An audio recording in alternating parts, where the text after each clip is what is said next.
같이 한번 축복하십니다. 아슐레. 창세기 12장에 보시면 하나님이 아브라함을 찾아갑니다. 그러니까 아브라함이 하나님을 찾아간 것이 아니라 하나님이 아브라함을 찾아옵니다. 내가 하나님을 어떻게 애를 쓰고 수고해서 찾아간 것이 아니라 하나님이 나에게 찾아와 주셨습니다. 이게 기독교의 신앙의 출발입니다.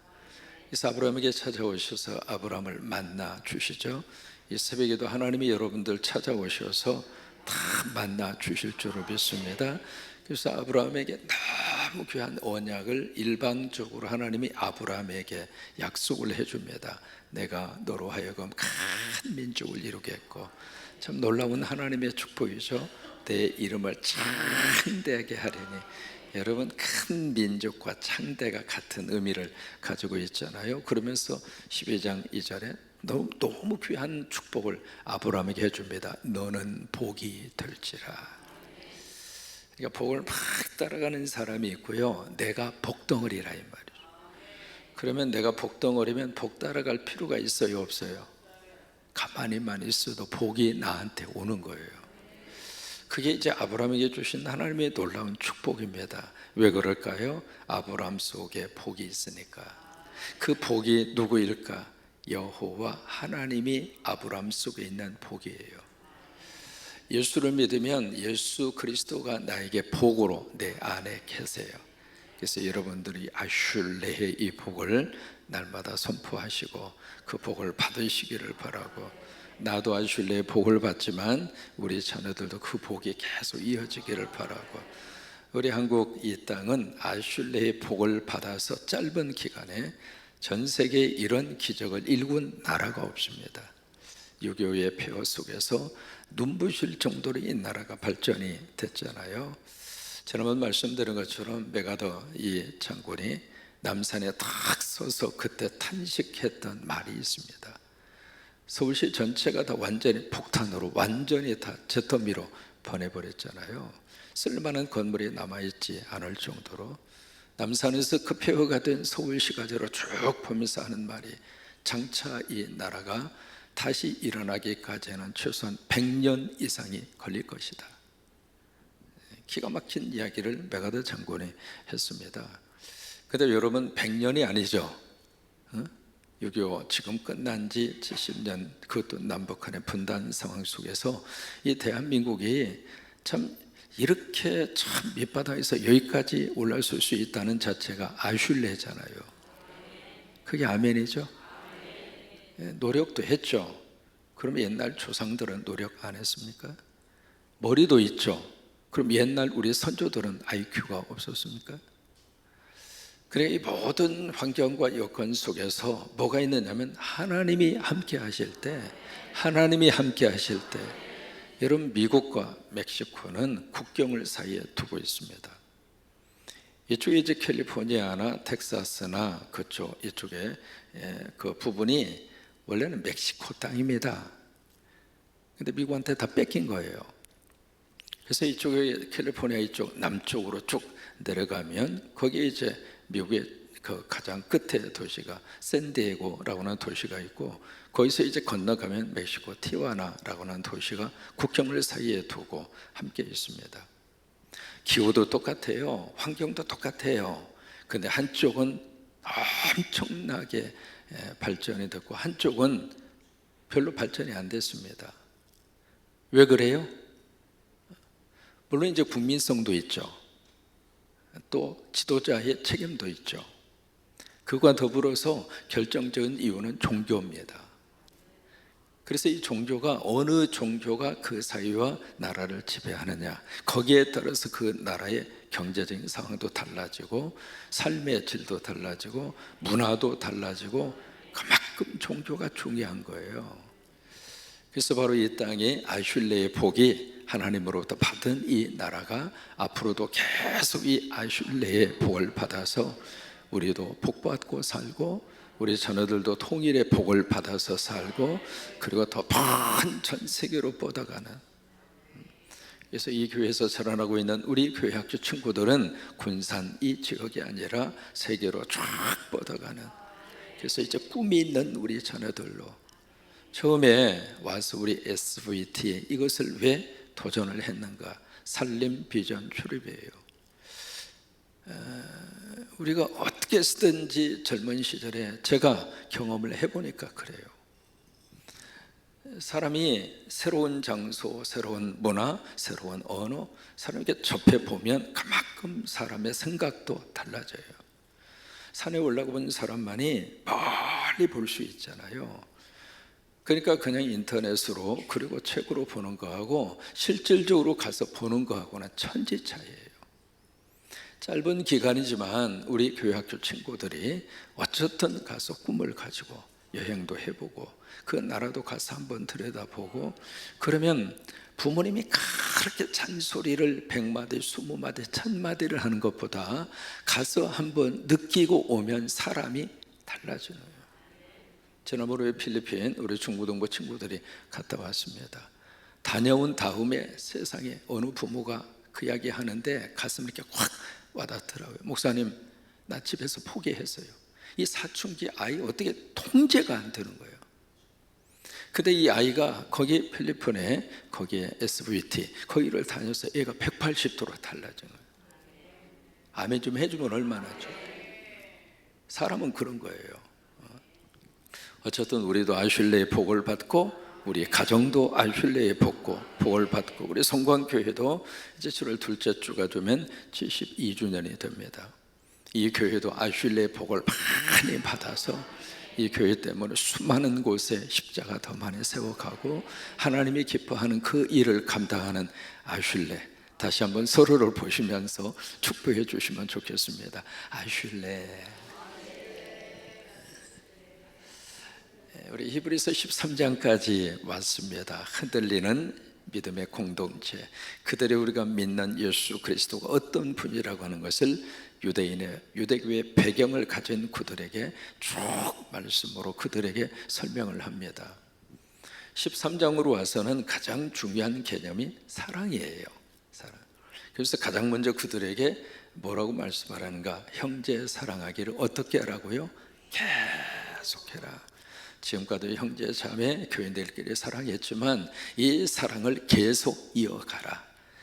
성광교회 교회 성도들은 서로 사랑하는데 그 사랑의 농도와 깊이와 넓이가 더 가면 갈수록 넓어지고 높아지고 깊어지고, 여러분 그게 예수 믿는 사람이에요. 이 교회 여러분 오시면은요, 처음 오신 분들 좀 가까이 다가서 주세요. 그래서 그분들이 여기서 뿌리 내리고 여기서 정착하는데 어색하지 않도록. 이게 처음에 딱 오면 참 힘듭니다. 여기서 예배 마치고 만나홀까지 가는 거리가 엄청나게 멀어요. 여러분들이 익숙한 거리잖아요. 근데 처음으로 오신 새 가족들은 그게 얼마나 어색한지 몰라요. 그러니까 여러분들의 주변을 좀 살펴보셔야 돼요. 여러분 사랑은 뭐예요? 관심이에요. 처음 오신 분이 누구인가 살펴보고, 익숙한 분들은 살피지 않아도 잘 알아서 가서 올라가요. 익숙한 사람은 나중에 인사해도 안 비쳐요. 그러나 처음으로 오신 새가족들은 어색하기도 하고 누가 찾아와 주는 사람도 없고 또 누가 말 붙여주는 사람도 없고 얼마나 어색한지 몰라요. 여러분 누구든지 이 교회에 오셔서 나 참 고독하다 그 생각을 갖지 않도록, 성곽교회 성도들은 서로 사랑하시는데 그 사랑을 계속 이어가시기를 주의 이름으로 축원합니다. 두 번째로 손님 대접하기를 잊지 말라. 그 당시에는요 순회 전도자들이 그렇게 많았습니다. 순회 전도자들, 다시 말해서 그냥 복음을 가지고 여기로 저기로 쭉 다니면서 그렇게 이제 복음을 증거하고 복음을 전하는 그런 순회 전도자들이 굉장히 많았어요. 그 당시에 무슨 숙식이 제공이 되고 무슨 여관이 있고 어디 가서 음식을 먹고 그런 환경이 아니잖아요. 그러니까 오직 복음에 딱 사로잡혀서 일생 동안 내가 이 예수 그리스도의 복음을 증거하다가 내 삶을 마치리라. 그런 수호의 전제자들이 굉장히 많았어요. 근데 그들이 어디에 가서 숙식을 제공을 받을 수 있는 유일한 장소는 교인집밖에 없었어요.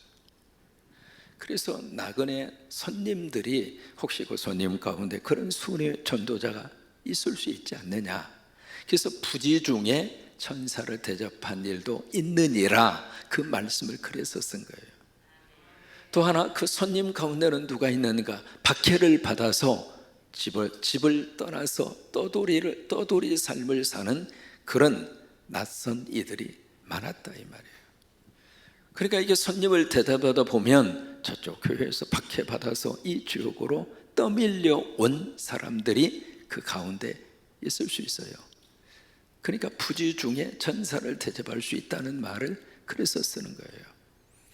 여러분, 성강교회에 찾아오는 어떤 손님이라 할지라도 주님을 맞이하는 것처럼 우리가 대접하고 공개하고 그런 믿음의 공동체가 될 수 있게 되기를 주의 이름으로 축원합니다.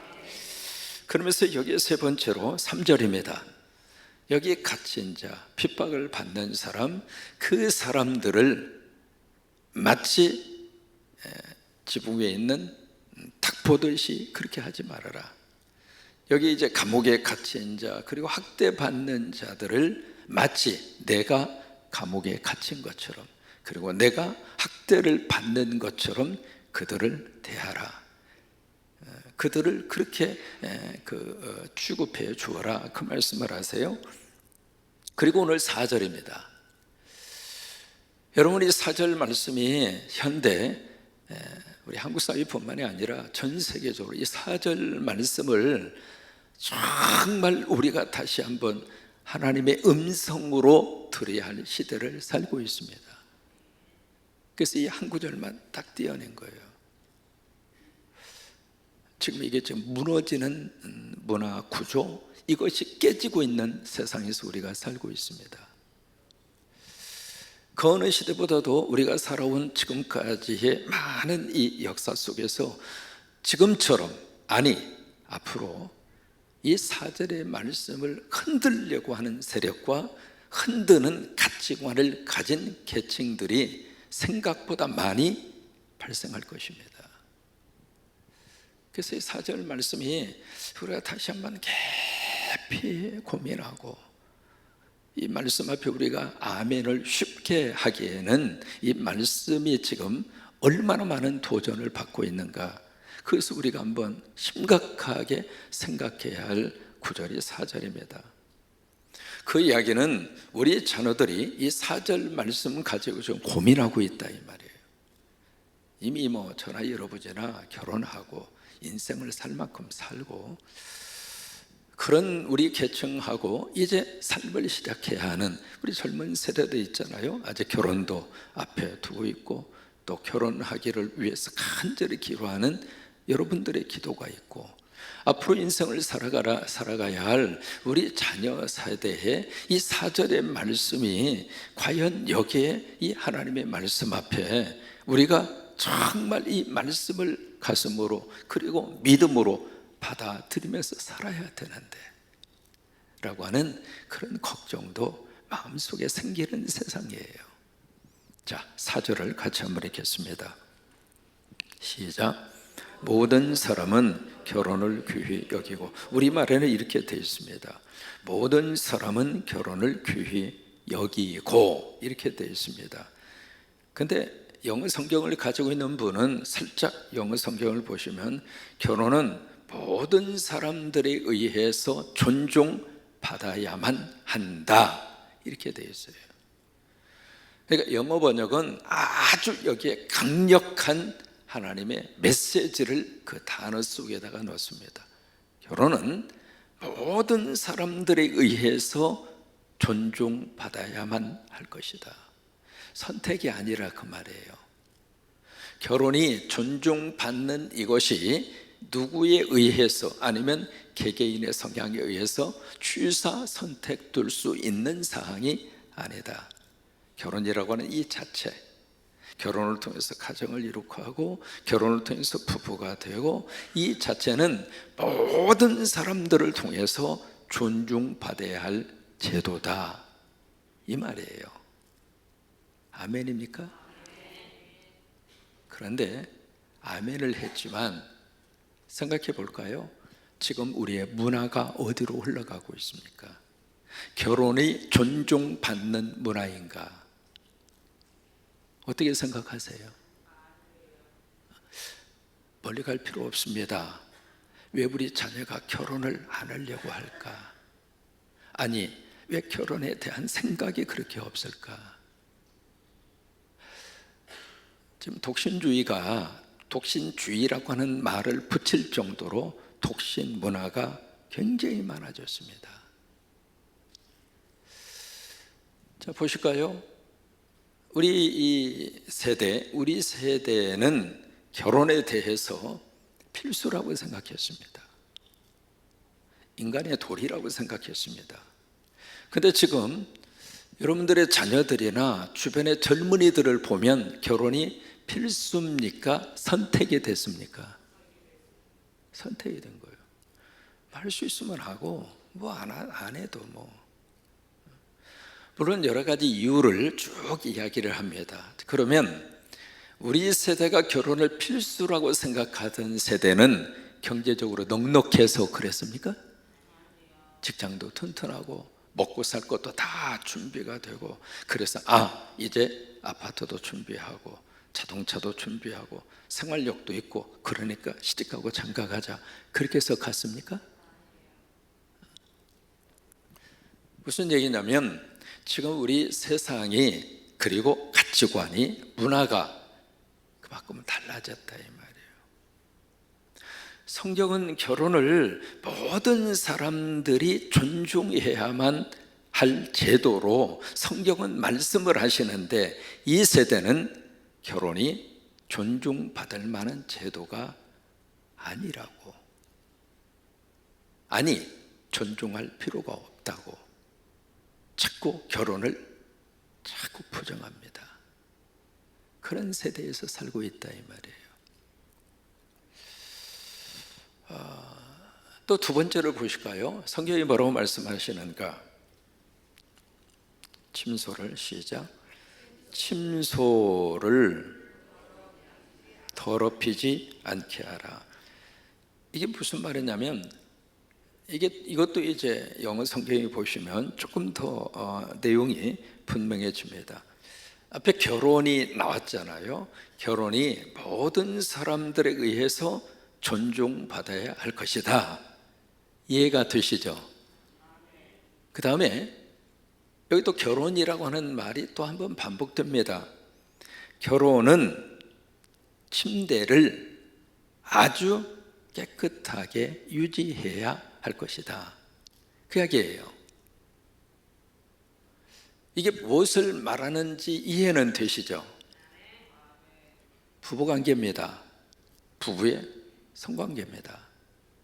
그걸 이렇게 표현하고 있는 거예요. 여기 침소, 옛날 번역에 침소라고 그랬거든요. 지금도 이제 침소라고 그랬습니다만, 침대, 부부가 함께 사용하는 침대, 그 침대를 깨끗하게, 침대를 더럽히지 말라 그 말이죠. 그 침대를 순수하게 잘 보존해야 할 것이다 그 말이에요.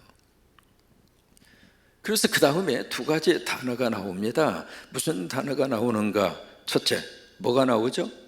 음행하는 자가 나옵니다. 그 다음에 두 번째, 뭐가 나와요?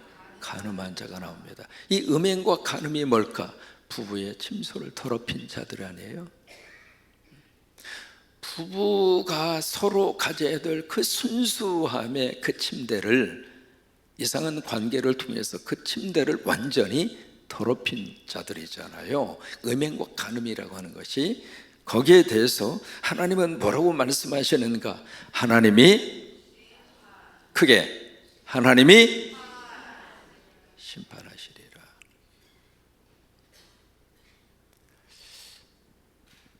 여러분, 이 하나님 말씀 앞에 지금 교인들이 어떻게 살고 있는가? 이 하나님이 엄중한 이 말씀 앞에 내가 심판하겠다고 그렇게 말씀하시는 이 불꽃 같은 눈으로 두렵고 떨림으로 들어야 할 이 하나님의 이 말씀을 과연 우리 한국교회 교인들은 어떻게 이 말씀 앞에 우리가 나를 생각하고 살고 있는가 이 말이에요. KBS에서 조사를 했습니다. 던진 질문이 만약에 당신이 다시 결혼한다면 지금 있는 사람하고 결혼하겠습니까? 그런 질문 가끔 이렇게 하잖아요. 그렇게 하니까 남자 중에 46.9%가 아이고 내가 눈이 삐었습니까? 지금은 에펜 나고 결혼하게 안 하겠습니다. 46.9%입니다. 그러니까 50% 가까이 드는 거예요.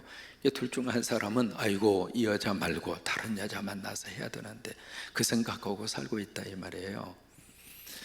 그러면 여자들에게 물었습니다. 지금 있는 사람과 다시 결혼할 의사가 있습니까? 여자들의 대답이에요.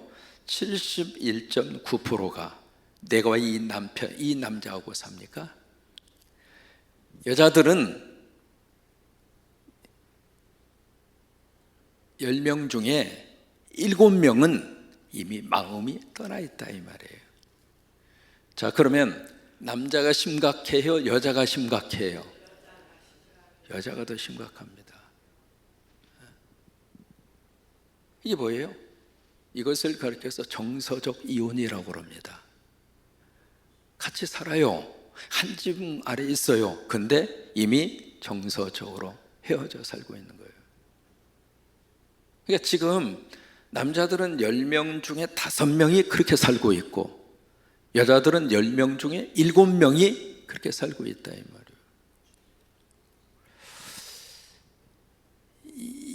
이게요 아주 우리가 기도 제목입니다. 기도 제목이에요. 우리 부모님들이 굉장히 많은 기도 제목을 내시는데 그 가운데 목사님 우리 딸 시집가게 해주세요. 우리 아들 결혼하게 해주세요. 여러분 그런 기도 제목 가지고 있습니까? 없습니까? 안 가진 가정이 없습니다. 근데 결혼은 본인들이 하는 거지 부모가 하는 게 아니잖아요. 대신 우리가 해줄 수 있으면 그냥 해주고 끝내면 좋겠는데 대신 해줄 수도 없고 또 아무나 만나서 가라 그렇게 할 수도 없고 아무나 만날 수도 없고 그래서 그런 상황을 이렇게 들여다보면서 가슴으로 그냥 안타깝게 기도 제목만 가지고 있는 거예요. 하나님 이거 좀 어떻게 좀 해주셔야 되는데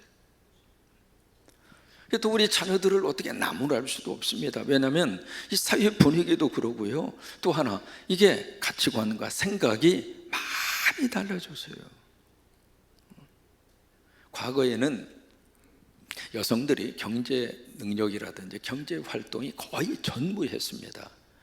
그러니까 오직 살아갈 수 있는 방법이 시집가서 결혼해서 남편 통해서 내가 경제적인 것을 내가 보급을 받고 보호를 받고 그런 사회 구조예요.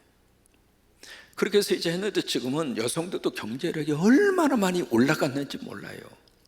그러니까 여성들의 입장으로서는 결혼을 꼭 해야 할 필요성이 과거에 비해서 지금 많이 떨어진 거예요. 남자는 남자대로 옛날에는 집에서 밥 해먹는 게 얼마나 어려웠어요. 그러니까 누가 밥을 해줘야 돼. 지금은 밥하는 게 얼마나 편한지. 편의점에 가면 돈 주고 그냥 사서 그 자리에서 그냥 전자레인지에 3분만 돌리면 뜨끈뜨끈한 게 별거 다 나오잖아요. 밥 해먹는 게 어렵지가 않은 게 빨래 갖다 집어넣고 버튼만 꼭 누르면 되는 거예요. 그러니까 생활의 편리성이 결혼 제도마저 흔들리는 그런 속에서 우리들이 살고 있는 거예요. 또 하나 우리를 지금 힘들게 하는 것 중에 하나가 바로 뭐냐면 동성연애입니다.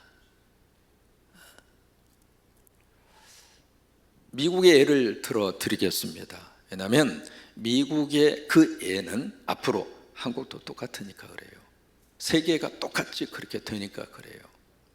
2015년도에 미국의 연방 대법원에서 동성혼은 합헌이다 법적으로 판결을 내렸습니다. 미국은 동성 결혼이 합법적입니다. 2022년도입니다. 2년 전입니다. 미국 의회에서 법으로 제정을 했습니다. 그때 공화당 원내 대표였던 척 슈머라고 하는 유명한 정치인이 있습니다. 그 정치인이 뭐라고 이야기했는가? 당신이 누구를 사랑하든 당신은 미국의 법으로부터 보호받아야 할 권리가 있습니다. 지금 바이든 정부에 많은 거기에 강요들이 있습니다. 그 가운데 대표적으로 교통부 장관이 있습니다. 그 사람 이름 알 필요는 없죠. 교통부 장관이 공개적인 동성혼을 하고 살고 있습니다. 이게 이제 어느 정도 이슈가 됐느냐면 동성끼리 이제 결혼을 했습니다. 아이를 갖고 싶어요. 그래서 입양을 했습니다. 입양을 했는데 남자가 애를 기르다 보니까 이게 뭐가 이슈가 됐느냐면 도대체 출산 휴가를 줘야 되느냐 말아야 되느냐, 그게 이제 이슈화가 된 거예요. 입양을 해서 아기를 데리고 온 거예요. 아기를 데리고 왔는데 이 애를 과연 남자인데 출산 휴가를 누구한테 줘야 되느냐, 그리고 얼마나 줘야 되느냐, 이게 사회적인 하나의 문제가 된 거예요. 한국은 지금 법적으로 이 동성혼이 법적으로는 합헌이 아닙니다.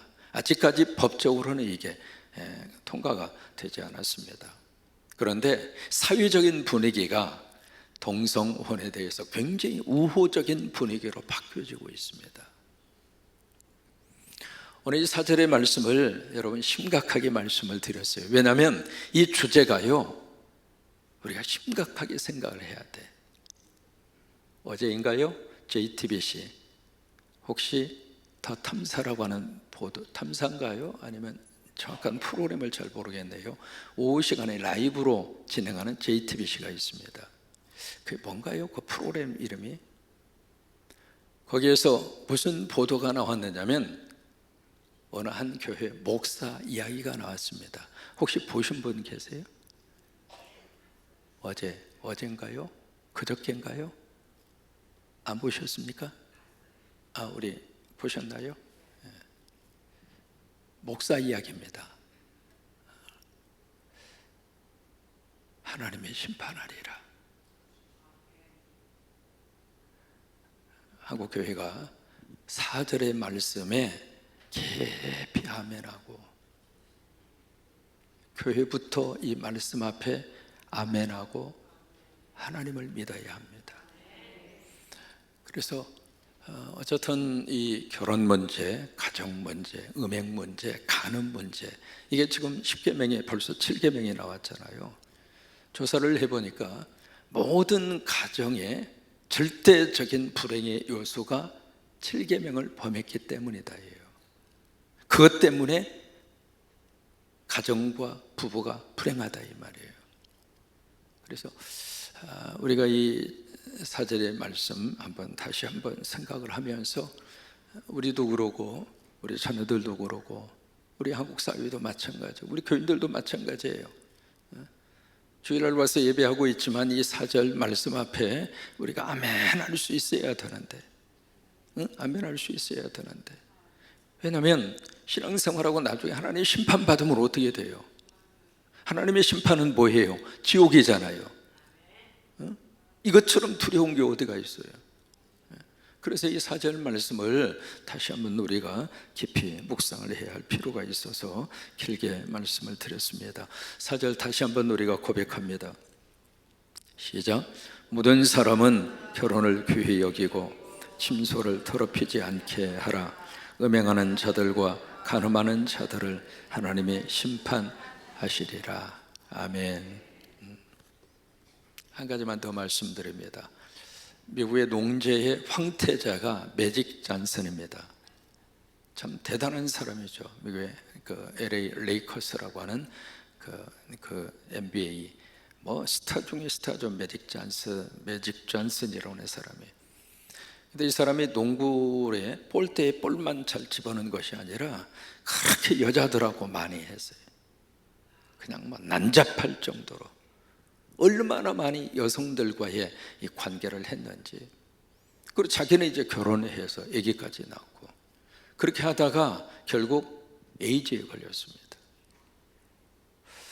에이즈에 딱 걸리고 나서 자기 부인하고 아이들, 이 에이즈가 본인이 걸리면 부인한테도 옮아가거든요. 그리고 부인에게 옮아가면 그 상태에서 임신을 하면 아기도 에이즈에 걸립니다. 그래서 이제 부인하고 아기를 조사해 보니까 다행히 부인하고 아기는 에이즈에 안 걸렸어요.